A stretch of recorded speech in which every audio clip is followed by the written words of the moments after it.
35 anos, a história da Agrosérie se funde à história de sucesso do agronegócio brasileiro. Pelas mãos de Antônio Secundino, fomos pioneiros ao desenvolver o primeiro milho híbrido adaptado ao Brasil.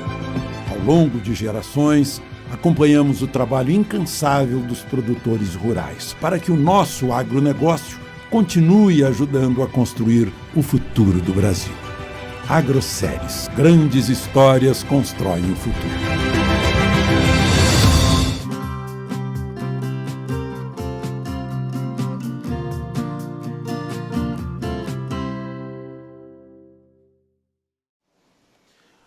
Muito bem, estamos começando mais um boletim e nesse horário, você já sabe, é o horário que a gente debate um pouquinho o mercado do boi, justamente para entender a força que tem a arroba para subir, enfim, a força que tem a carne para subir e como o consumidor final, como os nossos compradores estão vendo o atual momento.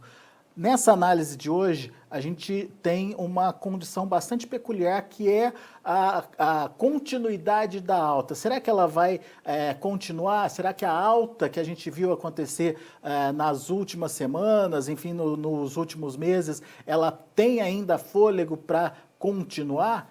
Vamos perguntar para quem entende, para quem acompanha esse mercado de perto. César de Castro Alves, consultor de agronegócio lá do Itaú BBA. Seja bem-vindo, meu amigo. Obrigado mais uma vez pela participação aqui com a gente no Notícias Agrícolas.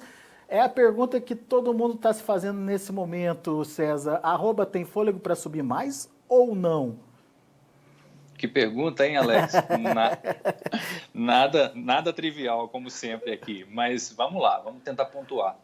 Eu tenho dito, Alex, e acreditado muito que tem espaço, sim, para subir um pouco mais, desde que a carne suba. A gente não vê mais margem, né, na venda do boi casado aqui dentro do mercado interno, ou seja, o boi casado hoje ele é praticamente o mesmo preço do boi gordo, então isso tinha uma certa gordura aí alguns meses atrás. Isso não existe mais, porque o boi subiu mais que a carne recentemente, mas a carne subiu, a verdade é essa. Mas o boi subiu mais, então esse spread apertou. Mercado interno, essa é a situação. Demanda externa. Aí nós temos as exportações com excelentes volumes ainda, especialmente para a China, né? Embora no último mês, setembro, volumes menores do que nos meses anteriores, mas ainda assim muito bons, é verdade. Porém, os preços de exportação são muito menores, são da ordem de quase $1.000 por tonelada, menores do que no final do ano passado. Isso faz uma grande diferença, porque de lá para cá o boi subiu quase 20% e o preço em dólares caiu $1.000, né? Não é pouca coisa. Então, a margem, né, o spread na exportação também diminuiu muito. Então, do lado da demanda, a gente tem uma situação, um resultado dos frigoríficos bem pior nesse final de ano do que tínhamos no final do ano passado, que acho que é uma comparação boa, porque naquele momento, né, mais ou menos no final do ano passado, o boi deu uma esticada forte, né? Então, é um paralelo com esse ano, mas o resultado que os frigoríficos têm é muito menor. Então, isso já é um ponto de atenção relevante. César, desculpa, só interrompendo um pouquinho. O que você está tentando mostrar para a gente é que a arroba do boi só vai ter fôlego se o preço da carne subir. Então, vamos lá, vamos mudar a pergunta então. Mas a carne tem fôlego para subir e depende do quê? Você já falou que o frigorífico está estressado. Isso, tem plantas já sendo fechadas, né, com férias coletivas. Isso é um sinal de que os frigoríficos estão preferindo pagar os custos fixos de uma planta fechada do que continuar sustentando as altas de preço se ele não está conseguindo repassar, né, principalmente no mercado interno. Então, é um sinal relevante aí. Aí, voltando à sua pergunta. Então, a carne vai subir? Aí eu acho que não é simples, pela seguinte razão. Os preços já são históricos, recordes reais históricos, 15%, né, 14% acima de dezembro do ano passado, esse mês de outubro, começo de mês. Então, nós estamos falando assim, nós nunca vimos preço de carne bovina tão elevado. Então, esse é um ponto já restritivo. Segundo ponto restritivo, Corona Voucher já é a metade, né, do que foi, os R$600. Isso pode ter ajudado a carne bovina até aqui a subir, e ela veio subindo, aliás, ela não caiu ainda, tá? É importante pontuar isso, mas eu acho que tem um contraponto, e aí que pode ser autista, né, nessa análise, que é o fato de que o consumo per capita de carne bovina, né, o consumo aparente também, ele vai cair esse ano por volta de 10%, ou seja, nós já estamos num nível de consumo muito baixo. Isso significa que, no meu entendimento, que as pessoas de mais baixa renda já não estão comprando carne bovina. Elas já estão meio fora disso pela razão da menor disponibilidade. Não tem gado, a carne está muito valorizada, né? Também por uma explicação da desvalorização cambial que nos fez muito competitivos, ainda nos deixa, né, muito competitivos lá fora.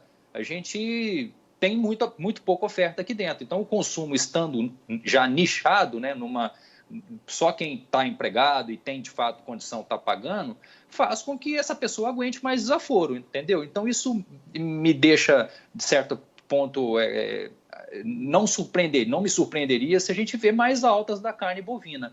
Mas o mais importante é que o boi só vai subir se a carne subir junto. Então, eu acho que o fato do consumo per capita estar mais baixo pode sim sustentar um pouco mais de alta, porque, afinal de contas, a gente ainda tem 2 meses até o início de dezembro, né, quando normalmente esse período ele é muito aquecido de demanda doméstica. Então, eu acho que podemos sim ver a carne subir e levar o boi um pouco mais, mas eu acho que nós estamos num ponto meio perigoso, tá? Por conta dessas margens, né, dos frigoríficos. Pode ser que a gente tenha aí os preços do boi já estão começando a dar uma leve acomodada em alguns locais. Então, do ponto de vista de produtor, não tem nem que pensar, tem que aproveitar e fixar esses preços e não ficar exposto acreditando que todas as estrelas, né, vão levar ao mesmo desenho do final do ano passado, que foi muito forte, né, de alta. Então, eu acredito sim, resumindo, né, que a carne tem potencial para subir um pouco mais e levar o boi, mas eu não compro esse cenário de que muita gente tem falado de que os R$300 estão próximo, que vai acontecer. Eu acho que sem os frigoríficos terem margens, eles vão frear a aquisição e isso naturalmente acomoda os preços, tá? Não tem o menor espaço para preço cair drasticamente porque o volume de gado é muito baixo e continua e vai continuar, porque não é nem a questão só dos confinamentos, né, e da falta do boi de pasto agora, é por conta do ciclo pecuário que está muito pouco ofertado esse ano. Isso não muda estruturalmente. Então, a questão que quem vai mandar é a carne. E como a carne ela já está muito seletiva, quem está comprando, pagando esses preços que nós nunca vimos, são pessoas que possivelmente estão empregadas, têm boa condição, pode ser que tenha mais um desaforo aí na carne e suba um pouco mais, e o churrasquinho fique mais caro ainda no final do ano.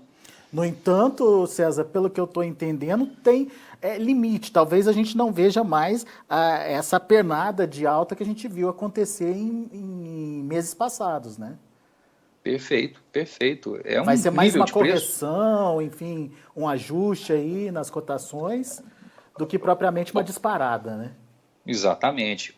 Ou aquela alta no vazio, né, como se diz, né, ou seja, sobe muito rápido e cai muito rápido, em algum rápido momento de um estresse, né, eventualmente surge uma oportunidade de, sei lá, um eventual mês de novembro muito forte na exportação, com melhora de preços, mas depois isso tende a ceder, né, fortemente. Lembrando que o ano passado foi meio assim, né, subiu muito, mas caiu muito rápido, né, e depois da virada de ano, obviamente, a demanda enfraquece, os preços caem.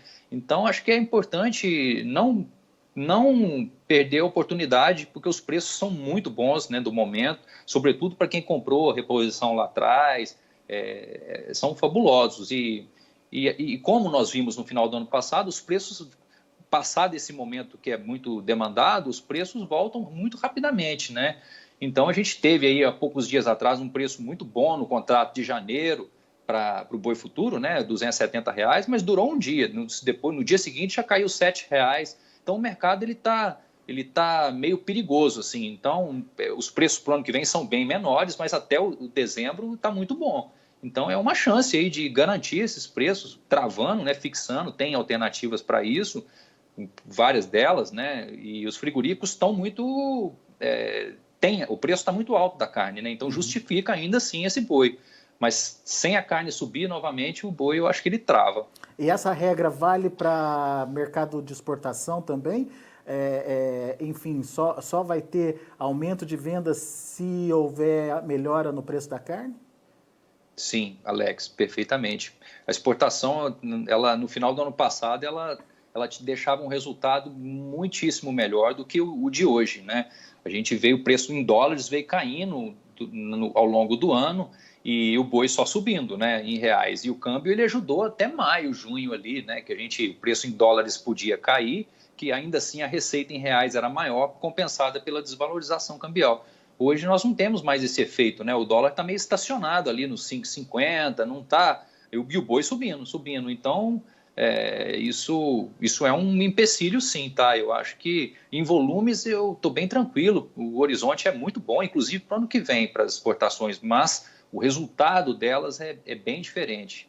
Então, eu acho que tanto no mercado interno quanto a exportação, a gente tem obstáculos naturais aí, que é o resultado dos frigoríficos. Sem esse lado ficar bom, o boi não deveria subir tanto mais, né? Porque senão seria tomar prejuízo, né? Pagar mais e não ter resultado. E o reflexo disso são plantas frigoríficas já sendo fechadas, justamente para esperar um momento mais oportuno. César, pelo que você está acompanhando, são plantas importantes aí que estão fechando as portas? São plantas menores, mais focadas em mercado interno? Fechando as portas não, estão dando férias coletivas, não é isso? Férias coletivas não, acho que não são plantas relevantes, sim, não é um movimento, vamos dizer assim, orquestrado, né? Não acho que não há nenhuma conspiração, eu acho que é aperto mesmo. Locais, né, pontualmente, onde a oferta simplesmente está muito baixa, é melhor arcar com os custos fixos da planta parada do que operar, mas tem... E você vê que isso que é uma tendência? Olha, eu não diria que é uma tendência, mas podemos ver isso acontecer, pelo menos até o final do ano, até o animal de pasto chegar, né? E aí o meu racional é mais ou menos a partir de dezembro, que vão começar a ter ofertas, né? Imaginando que as chuvas agora, né, estão previstas para esse final de semana começarem em Mato Grosso, que deve destravar o plantio lá, e começarem, né? Então as pastagens começam a melhorar agora. Podemos contar aí 60 dias sem muita resposta de animal de pasto. Eu acho que só os confinamentos nesse período. Então, sim, pode ser que mais frigoríficos fechem aí e diminuam vamos dizer assim, a procura, né? E até o começo, até aparecer esses animais de pasto. Aí depois da virada de ano, a tendência é gradativamente aumentar, mas não são incomuns anos que a gente vira o ano e a oferta de gado de pasto ainda está meio devagar, né? Então isso concentra mais mesmo lá no final da safra, de março em diante. Mas já não tem mais esse vácuo, né, que existe atualmente, né, de animais. Ô César, e nem a China está pagando mais pelo boi? Olha, eu acho que ela está pagando justo, Alex. Ela está pagando justo, né? Não é pouca coisa, né? Uma arroba aí de R$260. Os preços na China estão super altos, né? Continuam altos de carne bovina, de carne suína, mas lá também tem consumidor que faz conta, né? Eu acho que é um pouco disso também. Eu pergunto porque no ano passado a gente teve uma diferenciação muito grande, né? O boi China chegou a ter um ágio aí de R$15, 10, R$15 em relação ao boi comum. E esse ano a gente está vendo que essa diferença está um pouco menor, né, César? Apesar de ter alguma vantagem, né? Sim, eu acho que é isso mesmo, né? Aquele momento do ano passado, a China estava chegando, né, com compras agressivas, né? Chegou chegando, né, assim dizendo, ou seja, pagando qualquer preço no pico da nossa entre-safra no final do ano. Foi meio maluco, né? Seria mais lógico esperar um pouco mais, a oferta melhorar, mas no pico da entre-safra, no final do ano, demanda interna forte e os preços elevados, né? A gente tinha um câmbio também bem diferente, mas na medida em que o dólar começou a subir, né?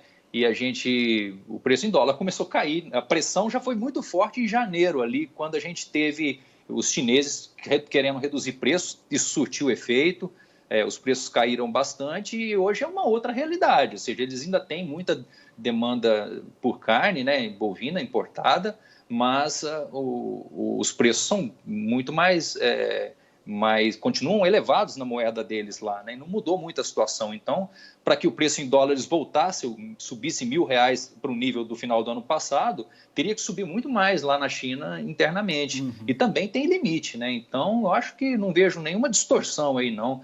E compraram bastante animal, né? Bastante carne de animais top aqui no Brasil, né? Animais até 30 meses, né? A China é um mercado de carne muito boa, né? Então, mas o resultado disso é muito menor hoje do que era no final do ano passado. Então, eu acho que é um limitador natural para explosões adicionais, tá? Eu vejo dessa maneira.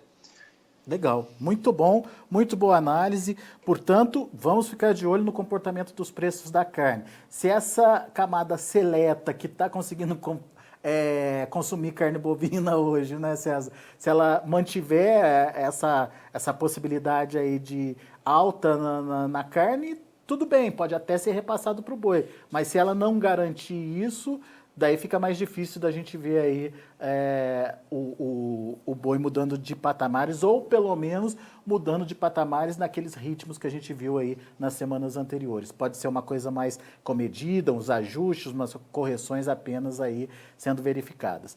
De qualquer forma, de olho no preço da carne, eu acho que vai ser o mais importante. Perfeito, é isso aí. Um olho na carne e outro na tela do boi. É isso aí. Não pode perder a oportunidade enquanto o momento está muito oportuno, né? São preços incríveis, né, Alex? Sem dúvida.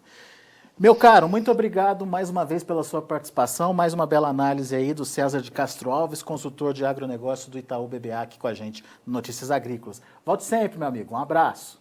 Obrigado, até a próxima, Alex. Tá aí. Informações preciosíssimas para você que está pensando o que fazer com o seu boi que está quase pronto, é hora de vender, não é hora de vender, dá mais uma oportunidade aí para os preços, enfim. Parece que a gente já está chegando no momento de topo de preço aí para arroba, mas como o César bem colocou, isso depende do preço da carne. Se a carne conseguir registrar preços melhores, esse repasse vai automaticamente para o boi, para compensar esse aperto aí que os frigoríficos estão passando.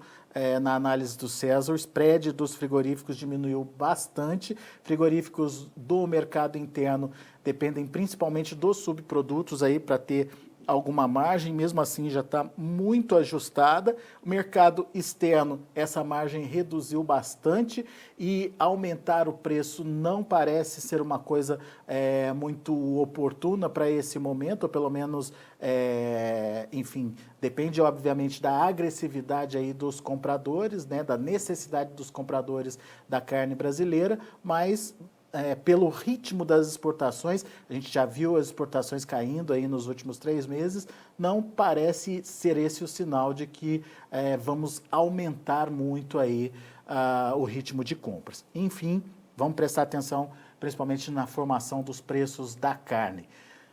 Vamos aos números. Boi gordo lá na B3, trabalhando hoje com queda. Olha aí, outubro, R$ 258,30, queda de 1,2%. Novembro, R$ 266,15, queda de 0,99%. Dezembro, R$ 265,50, recuando 1,12%. E o janeiro de 2021, R$ 263, queda de 1,13%. Você viu aí o César falando que janeiro chegou a testar aí os 270. Tá voltando aos poucos, está na casa dos 263 nesse momento. O indicador CPEA acabou encerrando o dia de ontem a R$ 255,30, também recuando forte, mais de 1% aí em relação ao indicador anterior. São os números de hoje do mercado do boi. A gente fica por aqui. Agradeço muito a sua atenção, sua audiência. Na sequência tem João Batista Olive com Tempo e Dinheiro aqui no Notícias Agrícolas.